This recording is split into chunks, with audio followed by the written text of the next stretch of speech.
안녕하세요. 또영주TV의 송영주 김진수입니다. 그렇습니다. 또영주TV 코로나19에도 불구하고 꿋꿋이 계속됩니다. 바로 레전드 선수들을 알아볼 시간인데요. 네. 오렌지 삼총사에 대해서 알아보도록 하겠습니다. 네. 마르코 반바스텐, 루드 굴리트, 프랑크 레이카르트. 네. 네. 사실 우리나라 최고의 네덜란드 전문가는 바로 옆에 있는 호는 낑깡이요. 이름은 진수 아니겠습니까? 네. 그래서 오렌지 삼총사에 대해서 여러분들이 아니 그렇게 대단했다는데 대체 어떤 선수들이었지? 사실 너무 유명해서 맞아. 축구를 좋아하신 분들은 다 아실 거예요. 사실 루드 굴리트가 굴맨이라고 불려요. 워낙 사기적인 유닛이거든. 피지컬도 강하고 테크닉, 기술 뭐 이런 것들이 모자랄 것이 없는 그런 선수거든요. 실제로도 그랬어요. 굴리트가 정말 전성기 그 부상으로 많이 고생하던 커리어 후반기 이후에서야 좀 주춤했지. 그전에는 정말 아니 이 선수는 도대체 약점이 뭐야? 맞아. 정말 PSV 뛰던 시절에 정말 그런 느낌이 든 선수였거든요. 또 한편에서는 와 뛰는 모습 보면은 적토마 같다. 머리도 사자머리처럼 막 휘날리잖아요. 그 스타일 때문에도 이 선수가 캐릭터성이 굉장히 강했던 걸로 기억을 해요. 맞아요. 네. 그리고 차후에는 인권 운동도 하고 네. 뭐 여러 가지 차별 반대 운동도 했던 기억이 납니다. 일단은 함께한 기간부터 좀 이야기를 해주세요. 네, 뭐 이 세 선수가 대표팀에서 오랫동안 함께 했지만은 클럽에서는 AC 밀란 소속으로 네, 함께 뛰었었죠. 88년부터 93년까지 이 세 선수가 함께 뛰었었는데요. 그 기간에는 참 많은 걸 이뤄냈죠. 뭐 세리에 같은 경우에는 87, 88, 91, 92, 92, 93, 93, 94. 물론 이제 93, 94에는 한 명이 뭐 또 이적을 하면서 또 해체되긴 하지만 이런 리그 우승을 거머쥐기도 했고, 그리고 챔피언스 리그도 네, 여러 차례 네. 또 손에 거머쥐었고요. 뭐 인터컨티넨탈 컵이라든지 UEFA 슈퍼컵이라든지 이런 굵직굵직한 트로피들을 많이 들어 올렸던 팀이죠. 이 팀이 당시에 세리에에서 굉장히 좀 각광받고 주목을 받았던 이유는 그 이전에 86, 87 시즌에 마라도나가 나폴리를 이끌고 세리에를 제패했던 팀인데 대단했지. 사실상 그럼 왕자잖아요. 네네.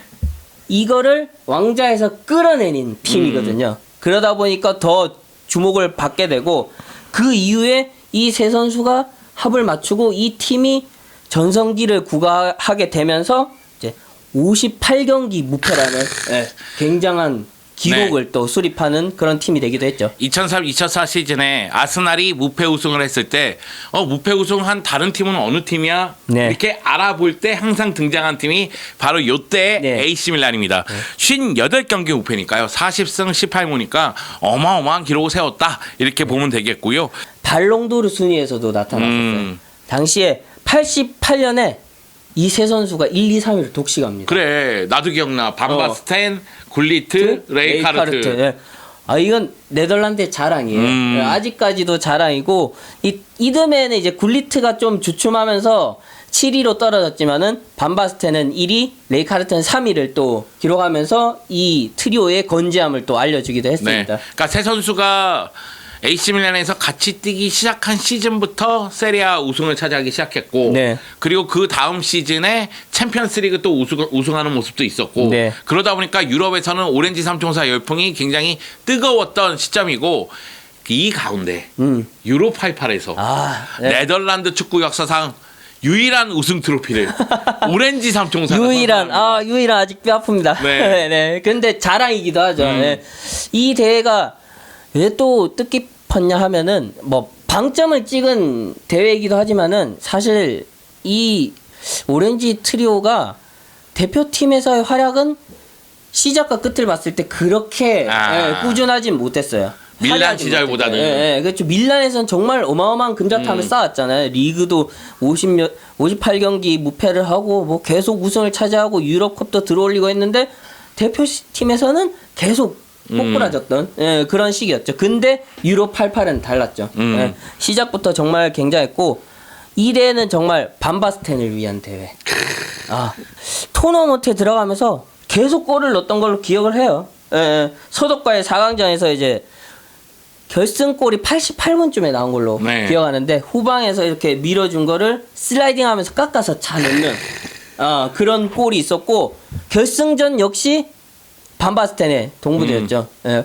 그 후방에서 측면에서 크로스가 날아온 걸 반바스텐이 헤딩 패스로 건네준 거를 굴리트가 강력한 헤딩 슛으로 선제골을 터뜨리면서 분위기를 잡고 나중에는 측면에서 크로스가 나는데 사실 이 크로스가 좀 미스가 났어요.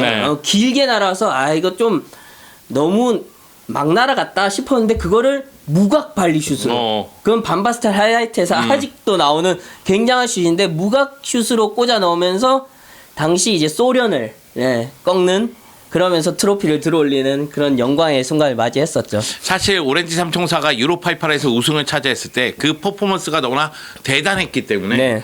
이제부터는 네덜란드의 시대다. 네. 그런 얘기가 있었어요. 하지만 이탈리아 월드컵, 90 월드컵에서 네. 무너집니다. 진짜 실망스러운. 그 제가 아까 서두에 대표팀에서의 활약은 좀 전체적으로 봤을 때는 좀 미미했다. 물론 88 우승이랑 굉장한 금자탑이 있었지만은 미미했다라고 말씀드렸던 게 이런 고비 때마다 좀 자멸하는 그런 모습들이 나왔어요. 선수들이 실력을 발휘하지 못한 것도 있고 저는 굴리트가 좀 아쉬웠어요.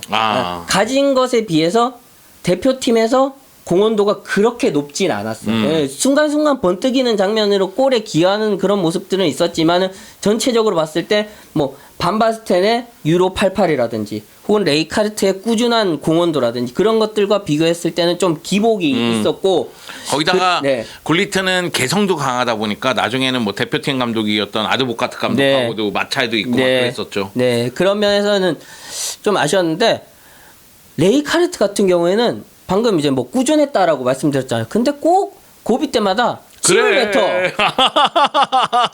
왜 그래? 물론 이제 레이카르트가 루디 펠러에게 침을 뱉었잖아요. 네, 그렇죠. 그러면서 이제 뭐 둘 다 퇴장당하는 일이 있었는데 그때 당시의 여론은 초반에는 그랬어요. 야, 레이카르트가 침을 뱉을 정도면 그러니까 펠러 얼마나 심한 말을 하고 얼마나 심하게 괴롭혔느냐. 대체 무슨 말을 한 거냐. 그러니까 지단이 마테라치 가슴 박은 것처럼. 그런데 한 번 더 뱉어. 그러니까 한 번 뱉었으면 홧김에 그랬겠지 그러면서 조금 감싸줄랬는데 나가면서 또 뱉어. 진짜 무슨 히드라도 아니고 왜 그렇게 뱉어대는 거야. 산무로 사실 16강에 겨우겨우 올라가서 그렇게 침을 뱉는 사건이라고 퇴장이 나면서 사실 독일에게는 절대 져서는 안 되거든 네덜란드는. 근데 그런 사건 하면서 자멸하면서 탈락했으니까 오죽하겠어요. 물론 이제 그 다음 유로 9위에서는 독일을 다시 만나서 서력을 합니다. 3대1로 서력하는데 안타깝게도 4강에서는 덴마크를 만나서 승부차이 끝에 패했고 덴마크 동아의 희생양이 됐죠. 덴마크는 당시에는 사실 출전할 수 없었던 팀이었어요. 그래요, 맞아요. 근데 유고슬라비아인가? 내전 때문에 아마 출전 자격이 박탈당하고 대신 덴마크가 출전했던 걸로 기억하는데 그러면서 우승을 차지했던 굉장히 동화스러운 그런 스토리가 써졌는데 거기에 희생양이 됐죠. 여기에서도 사실 반바스텐 활약이 좀 그렇게 미미했어요. 전체적으로 팀이 좀 가라앉는 그런 분위기였죠. 그러니까 오렌지 삼총사를 전체적으로 봤을 때 밀란 시절은 너무나 화려하고 찬란하다. 근데 이제 네덜란드 대표팀에서는 유로 88 우승을 시켰지만 기대에 100% 부응한 건 아니다. 사실 이 정도 네임빌드에 이 정도 스쿼드라면은 메이저대회 2번 정도는 해야지. 그렇지. 물론 한 번도 분명히 굉장히 위대한 일입니다. 여러분 발롱도르 1위, 2위, 3위가 한 팀에 있는 거예요. 쉽게 그러니까, 얘기하면은 뭐 메시, 호날두, 그리즈만이 한 팀에 있는 거랑 마찬가지예요. 그렇기 때문에 이대로 이 A매치 메이저 대회에서 우승하지 못한 거는 네덜란드 팬들 입장에서는 두고두고 아쉬움이 남을 수밖에 없을 것으로 보이는데 자, 이렇게 셋이 모였을 때 얘기를 했었는데 한 명씩 특색을 좀 잡아보죠. 일단은 반바스텐. 반바스텐은 이 삼총사 중에 가장 으뜸이죠. 사실 제가 생각했을 때 기량적인 면에서는 굴리트가 더 우세한 면도 있다라고는 봐요. 순수하게 봤을 때는. 그렇지만은 반바스텐이 보여준 퍼포먼스가 더 위대했고 큰 경기에서 큰 족적을 남긴 게 많아요. 아까 말씀드렸다시피 유로 88은 사실상 반바스텐의 대회였고 그 다음 88, 89 챔피언스 리그도 반바스텐이 10골을 넣으면서 밀란을 사실상 하드캐리해서 끌고 올라가서 우승을 시켰거든요. 이 두 개만으로도 굉장하고 세 선수 가운데 발롱도르 3회 우승. 이 세 선수 가운데 내가 가장 으뜸이다라는 도장을 찍는 그런 도장이라고 볼 수도 있죠. 발롱도르 3회는. 사실은 이제 반바스텐 하면은 스트라이커의 정석. 네. 그러니까 다 정석이야. 그러니까 뭐냐면 정석이야. 슈팅의 정석, 뭐 헤더의 정석 이런 거는 다 반바스텐 앞에 따르는. 그리고 반바스텐은 깜짝 골. 그러니까 뭐냐면 원더골도 많고. 너무 높아서 이거 처리 못 하겠는데 근데 그 순간 갑자기 바이시클킥. 무각으로 넣고. 그리고 발리킥. 네. 뭐 이런 것들이 있고 여기다가 어떻게 본다면은 키가 크기 때문에 이쪽으로 한번 저쪽으로 한번 이렇게 움직이는 동작 자체가 크죠. 큼직큼직하죠. 거기다 이제 좀 느리다는 생각을 네. 가질 수도 있지만 느리지 않고요. 유연하죠. 네. 네. 거기다가 수비가 붙었을 때는 그 적재적소의 개인기라고 해야 되나. 딱 수비 한 명 붙으면 이걸 제킬 수 있는 힘. 그리고 박스 안쪽에서 수비수가 붙으면은 공간 쪽으로 치고서 슈팅하는 과정이 굉장히 빠르고 매끄럽고. 네. 그러면서 이 박스 안쪽에서는 진짜 어마어마한 득점력을 과시를 했습니다. 네, 반바스텐 사실 보시면은 요즘은 워낙 수준이 높아져서 보는 눈들도 높아지셨고 조금 아쉬움이 드실 수도 있어요. 근데 당시에는 수비가 굉장히 거칠고 압박이 굉장히 거칠게 들어왔는데도 그거를 풀어내는 여유가 굉장히 좋았고 뭐 제공권이라든지 자신에게 볼이 가까이 왔을 때 그것을 슈팅으로 연결시키는 능력은 거의 뭐 당대 최고 역대 최고라고 봐도 네. 되고요. 네, 그런 능력들이 여러 큰 대회에서 발휘됐다. 라는 게 굉장히 반바스텐을 빛나게 해주는 요소죠. 사실 반바스텐이 세리아 커리어는 조금 미미해요. 이 득점력에 있어서는 뭐 30골을 넘긴 적도 없고 보면은 뭐 PK도 많았고 좀 이거 생각보다 그렇게 높지 않은데라고 생각할 수도 있는데 이런 장점들이 잘 발휘가 됐었고 그리고 세리아가 당시에는 굉장히 거친 리그였잖아요. 네. 그런 압박들을 이겨내고 이런 득점들을 해냈다라는 것 자체가 이 선수의 또 위대함을 알 수 있는 너무 부분이죠. 거칠어서 네. 결국은 부상 때문에 31살의 나이에 은퇴를 하게 됩니다. 그래서 그 신은 반바스텐을 주었고 부상이 반바스텐을 뺏어갔다 뭐 이런 얘기도 있었는데 네. 반바스텐의 이 활약을 플레이를 너무 짧게 보게 된 것에 대한 아쉬움이 그 당시에 세리아 팬들 특히 밀란 팬들은 있지 않았었나 네. 그런 생각이 들고요. 자 다음은 굴리트입니다. 굴리트는 그냥 이름만 들어도 강해 보여. 얘는 그냥 강해. 굴맨. 굴맨. 당시에 마라도나가 전성기를 구가하던 시기에도 굴맨도 그에 뒤지지 않을 정도로 정말 대단한 기량을 보여줬고 약간 그런 면이 있어요. 완전히 똑같아라고 볼 수 없지만 마라도나에게 당연히 메시의 향기가 있다면은 굴리트에게 약간 호날두스러운 그런 향기가 있어. 그 스타일 자체는 좀 다르지만은 굴리트가 좀 더 다재다능하지만은 피지컬적인 면에서의 그 드러나는 부각되는 그런 요소와 마라도나의 테크닉적인 그런 요소가 이 메시와 호날두의 라이벌 구도, 마라도나의 굴리트의 라이벌 구도 약간 매치되는 면이 있어요. 네. 그러니까 사실 장재현 위원께서 굴리트를 굉장히 좋아하셨거든요. 그래서 삼프도리아도 좋아하셨고 뭐 밀란 첼시로 넘어오게 되기도 오시게 된 계기도 이제 굴리트 때문이라고 저는 알고 있는데 굴리트가 정말 캐릭터가 정말 강하죠. 예, 저는 사실 캐릭터 강한 걸 굉장히 좋아하는데 네. 굴리트는 역대로 꼽아도 이렇게 강한 캐릭터가 있나 싶을 정도로 참 매력적인 선수였어요. 근데 이제 아쉬운 게 세리아에서는 정말 여러 족적을 남겼지만은 대표팀이라든지 뭐 그 이전 그 이후에서는 조금 굴곡이 있었다. 그런 면에서는 좀 아쉬웠죠.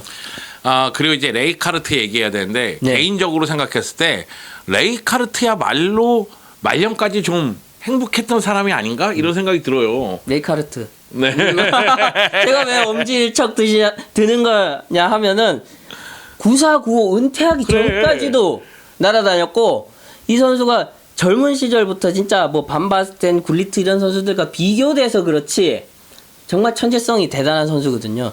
요즘 뭐 그런 얘기하자. 부스케치는 아직도 머리가 정말 좋다. 머리가 워낙 좋으니까 피지컬적으로 약함에도 여전히 최상위 리그에서 뭐 경쟁을 이어간다는데 이 선수는 피지컬도 끝까지 좋았고 머리도 좋았던 정말 신이 내린 축구 선수였어요. 대단한 거죠. 거기다가 뭐 선수생활 말년에 챔피언스리그 우승도 했지만 네. 감독으로서도 바르셀로나에서 리그 우승이라든가 챔피언스리그 우승을 네, 경험을 네. 했으니까. 레이카르트는 시작과 끝이 가장 아름다웠던 선수. 시작을 아약스 유스로 이제 화려하게 등장을 해서 커리어 정점에 세리아를 제패하고 유럽을 제패하고 유로 우승을 차지한 다음에 말년에 고향으로 돌아와서 챔피언스리그 우승까지 하면서 딱 은퇴하는. 그거는 너무 아약스 팬의 시선 아닙니까? 아니 이보다 좋은 시나리오가 있을 수가 없지. 왜냐하면은 유럽의 정상에서 은퇴한 거잖아요. 네. 그런 면에서 정말 굉장한 선수였다라고 볼 수 있죠. 네. 저희가 오렌지 삼총사 이야기를 간략하게 했는데 여러분이 들으시면서 궁금하실 것 같아요. 네. 유튜브에 반바스텐, 굴리트, 레이카르트 하이라이트 영상이 다 있습니다. 여러분이 한번 직접 찾아보시고 이런 면에서 김진수 기자가 이렇게 얘기한 거구나. 이런 면에서 송영주 의원이 이렇게 얘기한 거구나. 이렇게 한번 확인해 보시면 재미나지 않을까 생각을 합니다.